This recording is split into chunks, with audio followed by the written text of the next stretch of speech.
പ്രകാശരശ്മി ഒരു പ്രിസത്തിൽ കൂടി കടന്നു പോകുമ്പോൾ 7 വർണ്ണങ്ങളായി മാറുന്ന പ്രതിഭാസമാണ് വിസരണം.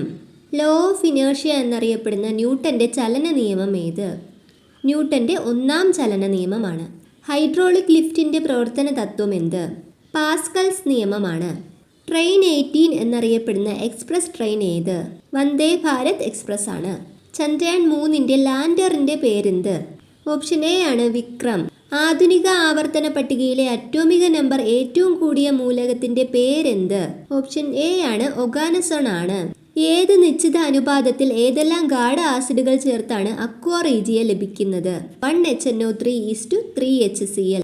ശാസ്ത്രജ്ഞരും അവർ മൂലകങ്ങളെ വർഗീകരിച്ചിരിക്കുന്ന ബന്ധവും താഴെ നൽകിയിരിക്കുന്നു.